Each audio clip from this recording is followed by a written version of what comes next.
Okay, so last class we left off detailing some of this stuff out, cutting up some of this geo and stuff so that we can build our model out of it, and maybe even use some of these assets as runic pieces or something like that. So the next thing, I want to do is just kind of start, bringing all this stuff together, and then finishing it up, cleaning it up, and getting it ready to, for the final pass. All right, so for that, what we're going to start to do is just to start to look at these different elements. So like this piece right here, it's a smaller piece than I've got it here. So cut that. Let's copy, and I'll paste it here. But as you can see, it's got that little round piece, so it's like a key. So we can so what I might want to do is just draw a cylinder, but I want to draw a cylinder on this plane right here. And to draw a cylinder on this plane, there's a few ways you can achieve this, right? The first way is in your panel right here.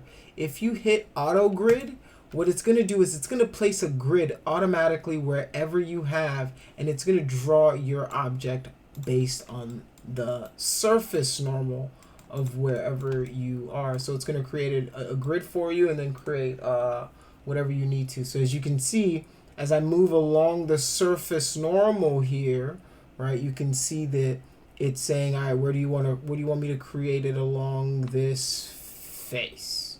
All right. So that's one way to do it. Another way to do it is in your grid and snap settings over here. If you go on into your grid and snaps and you right click, it's going to bring up your grid and snap settings right here. I know I just went over it twice, but it's going to bring up your grid and snaps settings, and usually it's defaulted to vertex or something like that, or grid point or some nonsense like that. But what you're going to want to do is set it to face. And then now, whenever you draw a cylinder, it'll draw it on that face. All right, so for this one, I'm just going to use the grid. And you can even, they do the same thing, essentially. So, yeah, as you can see. But in actuality, I'm not even going to use that. I'm just going to create a cylinder just so it's up and down, right? Just so I know that it is... perfectly up and down. That's actually what I'm going to start doing is I want to just give you guys some organizational tips, because what we've been doing is we've been working where everything is in our file, and for you guys who aren't from a 3D background or who haven't worked in collaborative settings may not understand why that can be bad.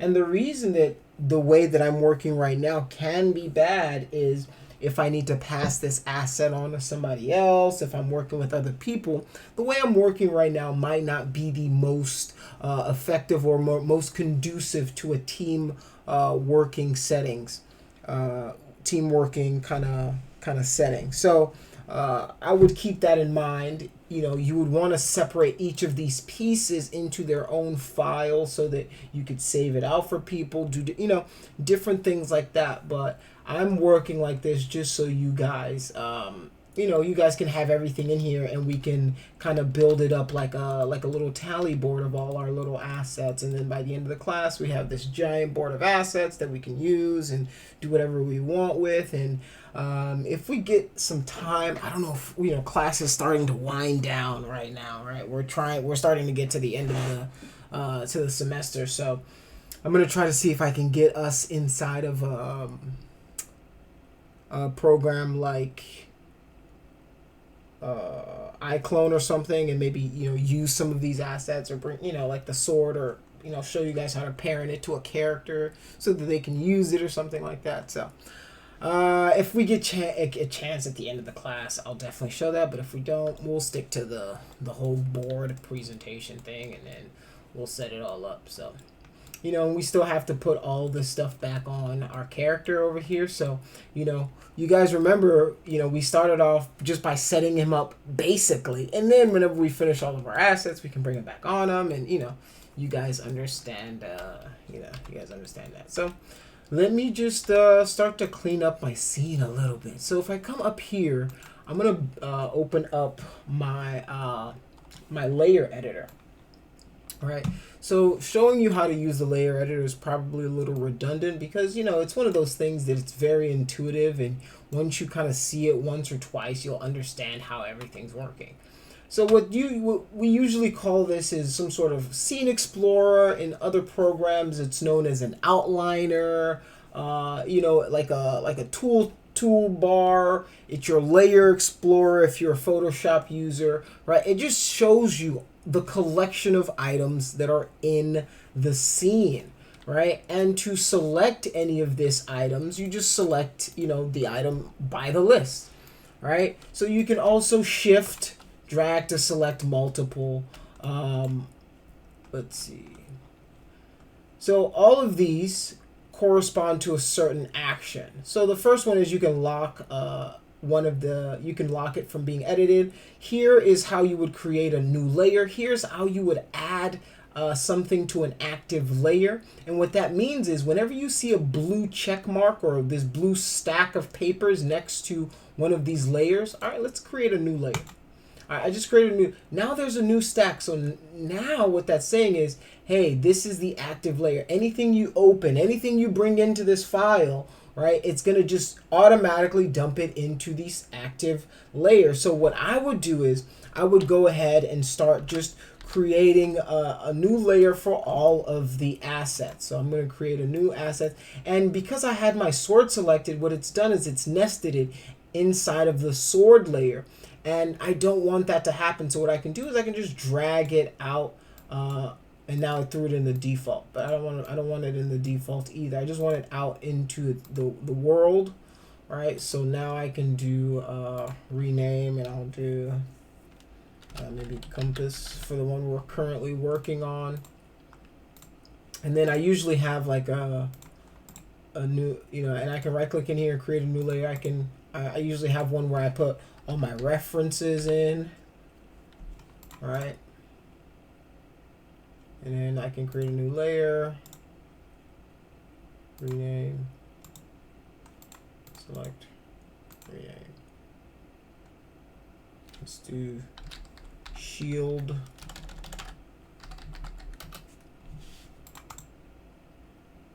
A layer, rename, bow and bow. I'll do bow. Yeah, I'll do bow and arrow together. Nah, I'll separate them because they're two separate assets. Because I'm trying to think of how I'd unwrap them together, so I'll keep them together. So bow and arrow, that'll be one. All right, what else have we made? Bow, arrow, sword. No, it doesn't feel like we did a lot, you know. It doesn't feel like we did a lot of this stuff now. It's like only for like 5 items. You know, when we first started the list, you guys saw it was like a billion gazillion items. So, you know, and that's the idea of this stuff. It's like, yo, you know, it takes a long time to make some games, you know, and this is just the high poly part of it. Like, think about the video games that you guys like playing, or any of the video games you guys have played. You know, think about how long it's taken you to create some of these assets. You know, and somebody has to do the high poly, the low poly, the texturing, the baking, the rigging, the, you know, implementing the texture, you know, like all of that stuff in, you know, so it takes quite a while, and that's why, you know, it's understandable to see why some of these games cost so much, you know, so, you know,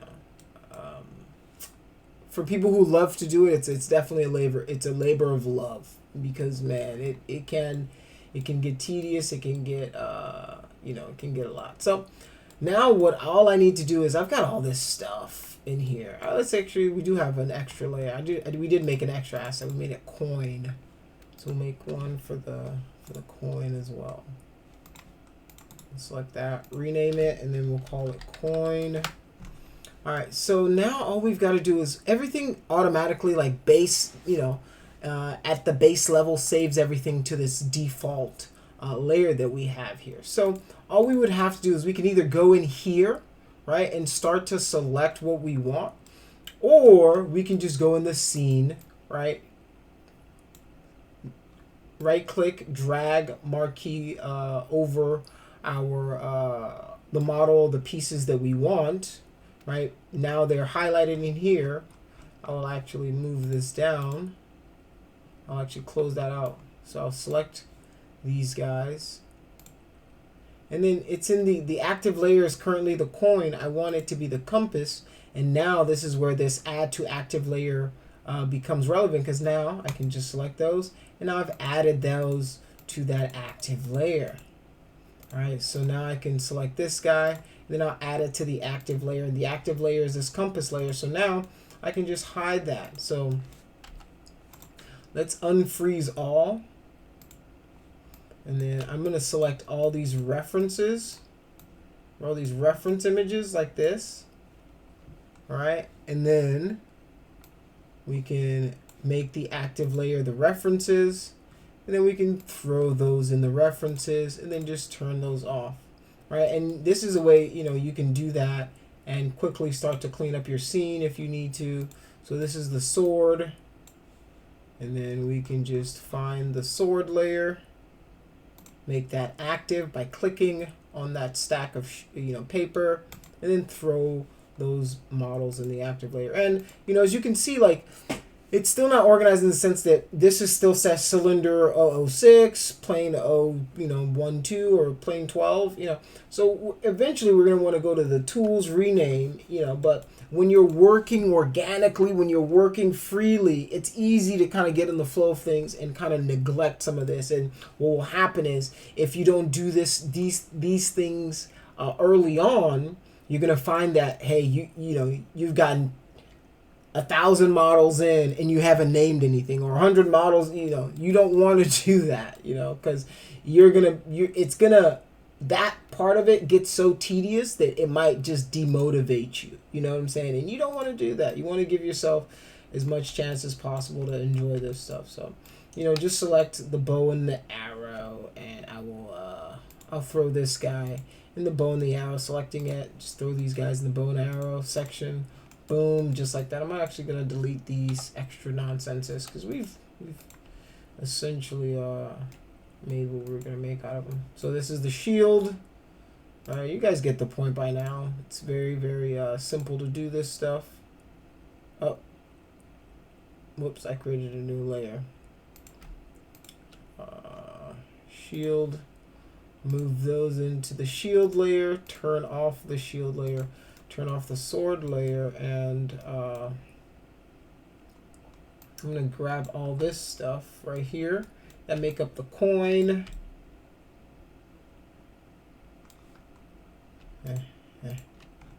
Everything here. All right, let's see how I names this stuff. So it just makes it a little easier. It just makes it it makes your job a wee bit easier if you can do that. Sorry about that.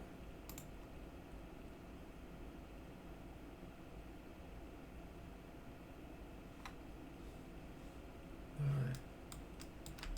So let's throw this in the coin, and now we can hide the coin layer.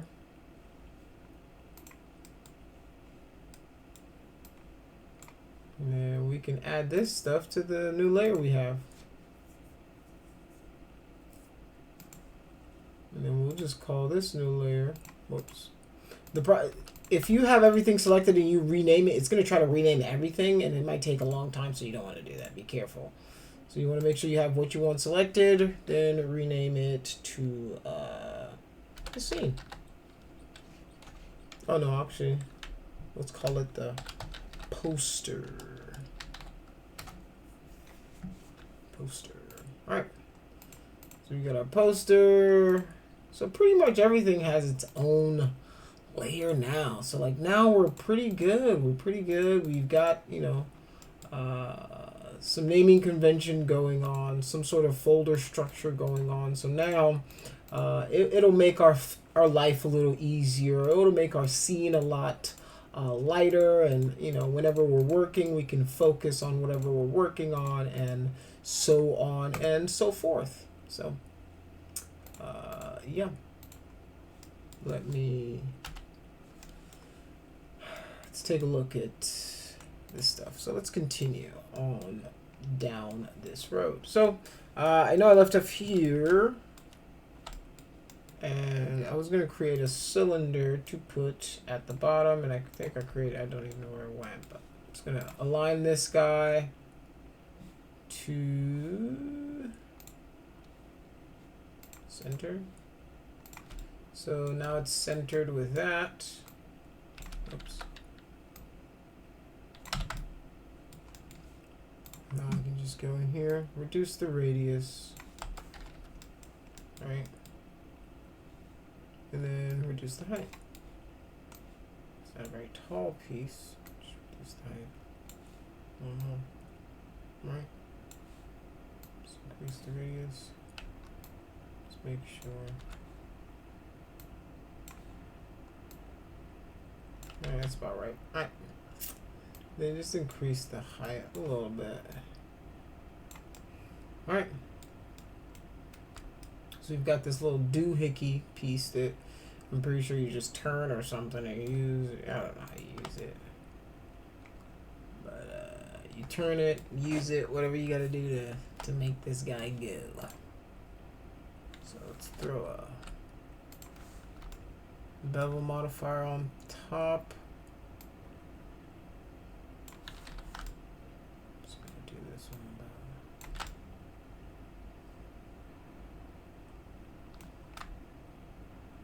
All right.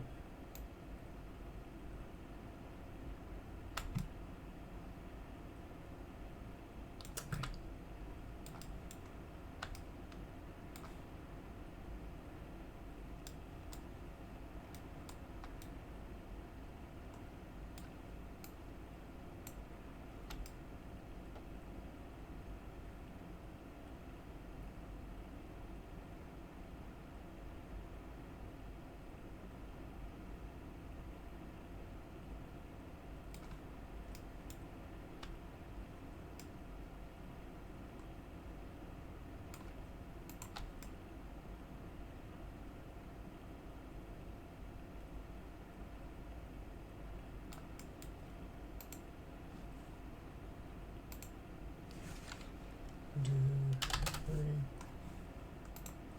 And then I'll do 3 here. It's about 3 inches, and now what I can do is I'm just gonna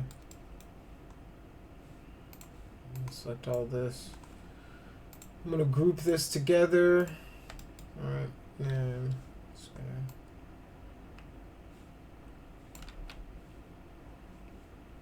Oh, actually, align this guy here, center. No, cancel.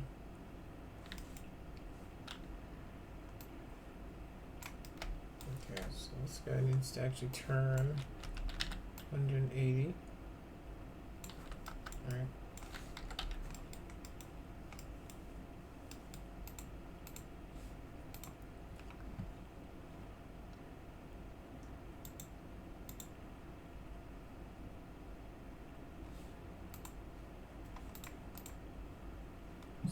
Group. Let's open her up. Just gonna select this guy and make sure.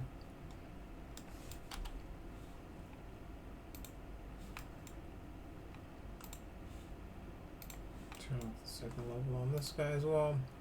What I'm doing is I'm just essentially cutting it in half and then kind of using it as like glue and then gluing them back together. So that's the process you guys are seeing here. So I'm just gonna close this guy and one on the keyboard. Let's hit F4. And then now I'm going to use my angle snaps. I'm going to use vertex snap so that I can snap these verts onto one another. Like so. Like that. So I've snapped those together. We've got these two pieces.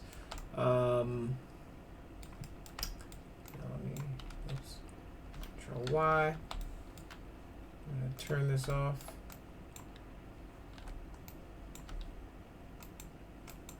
All right. So currently here's what we have. So obviously we need to, you know, go in and start adjusting some of these other pieces in here.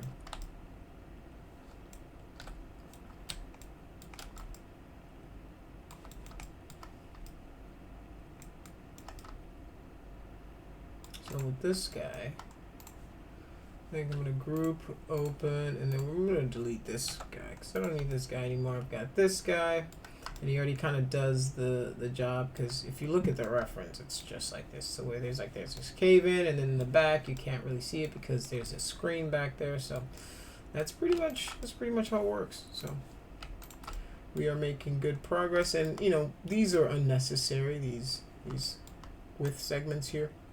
And you know, the way you guys should judge whether or not you need segments is how they affect the silhouette of the model. So if you look at this silhouette, all right, let me bring this out here, make a copy of it.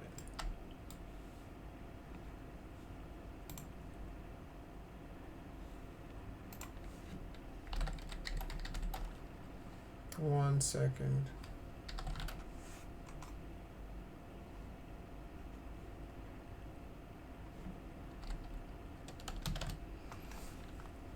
All right, so the way you would know that is if by silhouette value, right? So when I say silhouette value, I'm going to show you guys a little trick that artists will do from time to time. Well, they do this quite often, actually, just to help them, you know, see how characters read, you know,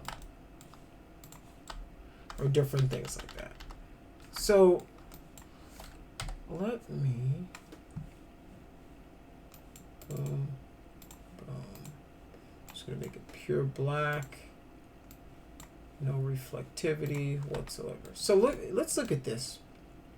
All right, when we're looking at these two pieces, when I say silhouette, I mean essentially the outline of the object, right? The reason I will need lines, right? I need these is because it literally defines the silhouette of this object, right? And I've got these lines over here, and they're doing nothing but actually, oops. They're doing nothing but adding unnecessary geometry to my model.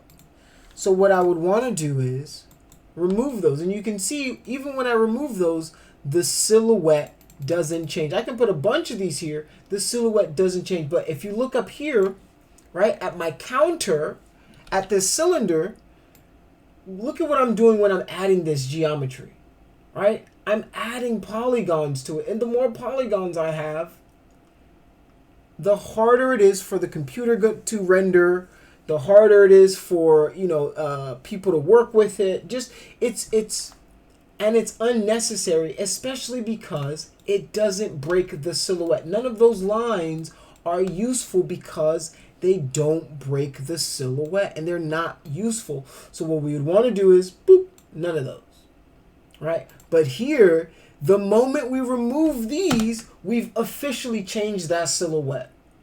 Right? And if we don't want to change that silhouette, we got to leave those there. And those are necessary. Right? So you want to only give objects the necessary amount of polygons for them to retain their shape. Right? And the best way for you to see if your silhouette value is working, right? This, from afar, I can read this little zigzag better than I can read this straight line. So think about that in the form of characters. If your character is performing an action, sometimes, right,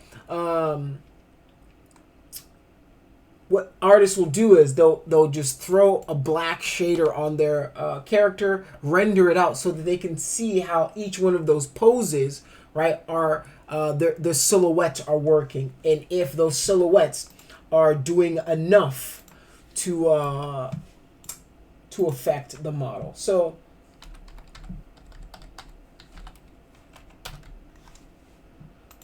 So the reason that they do this is because when you see silhouettes of things, it tells you what they are. So like, I can look at the silhouette of this guy and tell that it's a cowboy, right? He's got the hat, right? But if he's in the front, it's hard to kind of tell. He'll be kind of ambiguous. So your silhouette can be very important because it can show you what objects are, and it's kind of part of human nature, right? Silhouette value is how our ancient ancestors used to be able to tell, oh, big animal can kill me, small I can probably kill it or eat it, whatever I need to do. So that's part of why silhouette is important, and it's important to us, and just to show you how important silhouette is. You can look at this silhouette, know exactly who this is. It's obviously Spider-Man, but I'm joking, obviously, but you guys get the point. You know who it is. You know what this is based on the silhouette. You can tell different things. So a good silhouette value, right? It will help your art. Will make your art look better. It'll make it read better, right? People don't even have to look at the textures. They don't have to look at the modeling you've done. But if your silhouette reads, okay, it looks, it'll start to fool them, and it'll do the job. So keep that in mind. Keep that in mind. So tangent aside, here is what we've got so far. And you guys can see the inside because I've got this guy set to Alt X. So it's on X-ray mode, so you guys can see, there's still a plane there, but it'll eventually act as our screen if we ever need to, throw something on there. So here is currently where we are. We've got, we've done pretty good for ourselves. I'm going to say that we've done pretty good for ourselves. The next thing I'd want to do now is really start to address some of this stuff right here. You see how, because our images were skewed when they were taken, some of our elements aren't lining up exactly. So we can just easily rectify that and keep it moving. That's the beauty of this. We work in 3 dimensions for a reason, because we have the ability to change the things that need to be changed. I think this career is pretty cool, because it kind of eliminates a lot of other jobs, in certain instances. Like, back in the day, like, actors used to be like, oh my god, if this actor doesn't, okay, now we can just get CG characters, and the CG character doesn't need breaks, doesn't need this, doesn't need any of that stuff. We can work a CG character. There's no child labor laws against CG characters, so but yeah, you guys get the drift. So with this guy, I'll still retopologize it, but now I'm going to come back into my model just so that I make sure that everything kind of lines up. I can go V, go back, Z there, just to make sure everything's lining up. And then I'll select this guy, control like so, and then I'll pull this guy up a little bit. Just making sure everything's going to line up. Alright, just going to line this guy up to this guy. Maybe pull this guy up a little bit. Alright, just general cleanup. Just general cleanup.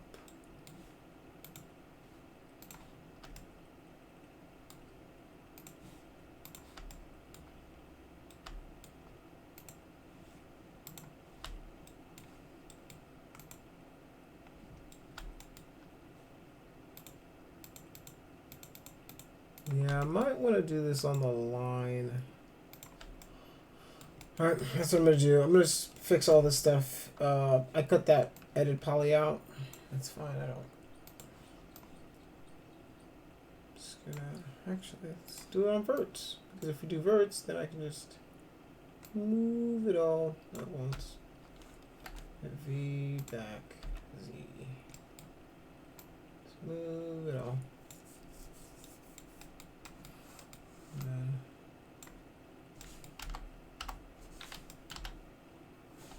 Right, now I can x-ray it. Look at that. Boom. Just making sure.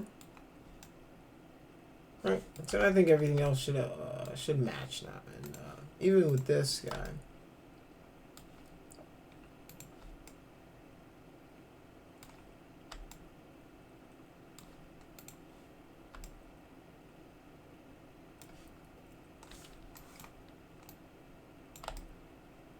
You know, we'll still have to bridge these guys together, but you know, all in all, I think we've got a pretty good model.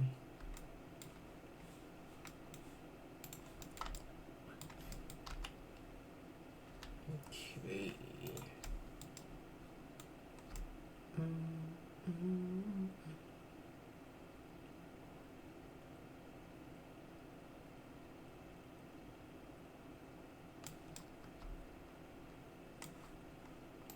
I might need to remove the bottom piece from this.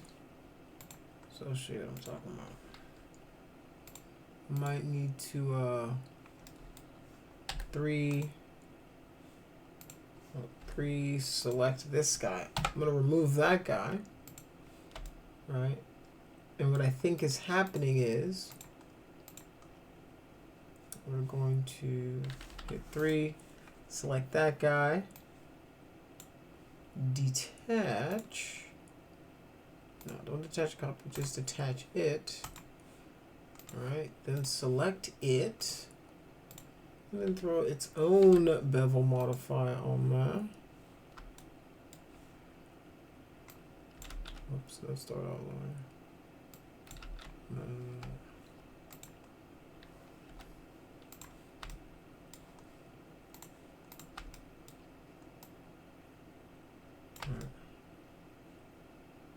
Just like that. Alright, that's my belief as to what's going on. So it's like these two pieces, this little nodule piece right there, and yeah. Looking good. Okay, so, you know, last class we started addressing a lot of this stuff right here. Normalizing the spline and stuff. So let's go back to looking at these guys, because they are looking a little cray right now. So just gonna snap this guy to that guy like that. Then I can weld this guy together.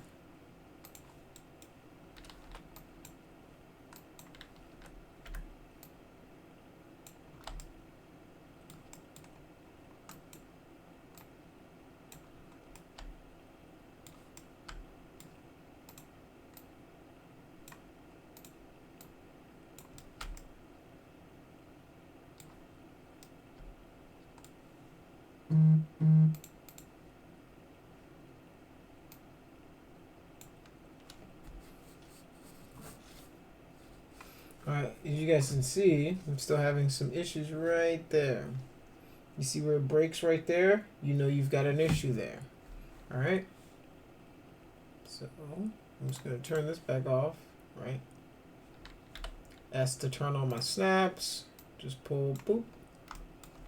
Right, it's snapped to it. It's not welded together. So, don't confuse. Just because you snapped it doesn't mean it's welded. Alright?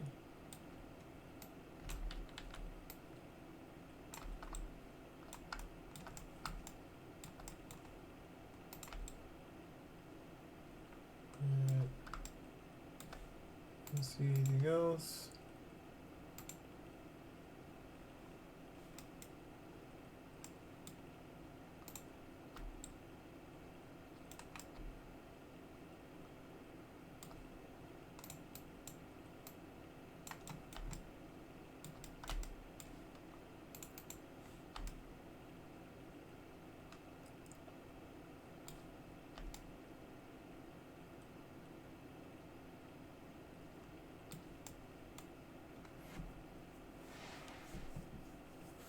All right.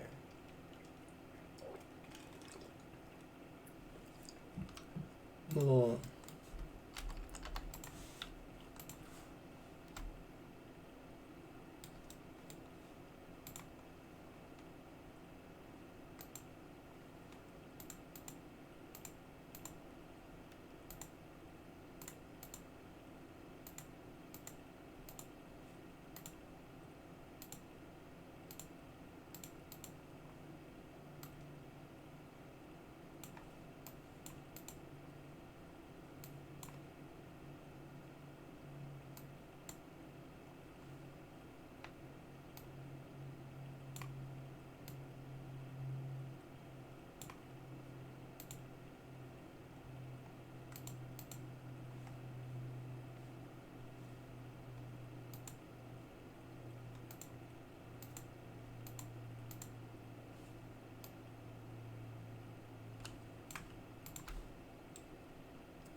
Just kind of want to reduce some of these because a lot of them is unnecessary. So, you know, might just go in and remove every other one.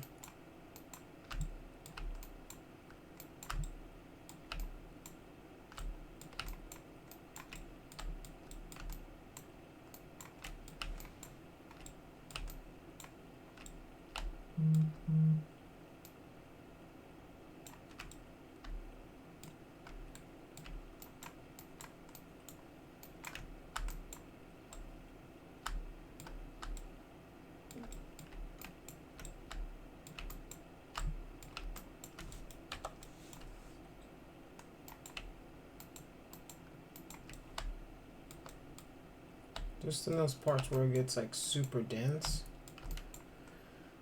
it just makes it so much harder to work with when it's, you know,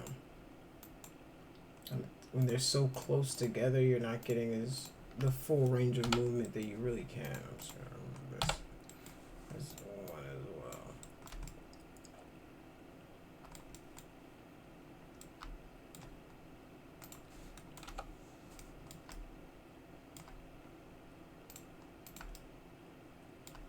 Snap these together. Make sure our vert's on. Boop. Select those. Weld them back together. Actually, gonna delete this guy. Boop. Weld. I'm just gonna delete it. Now, select every other one.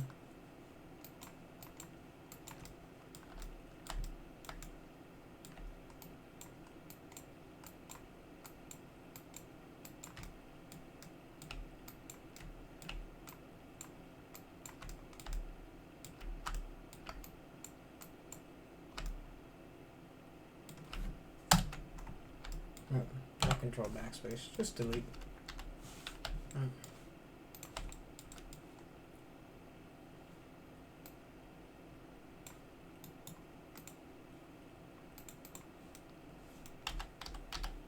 you go. Just feels a little better. Everything isn't just stacked on top of each other.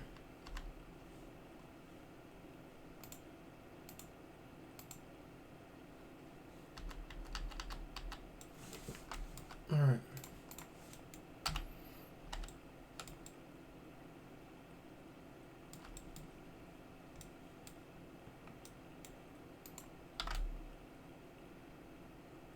Okay. So, all right. So today we put everything back together. Let me close this group.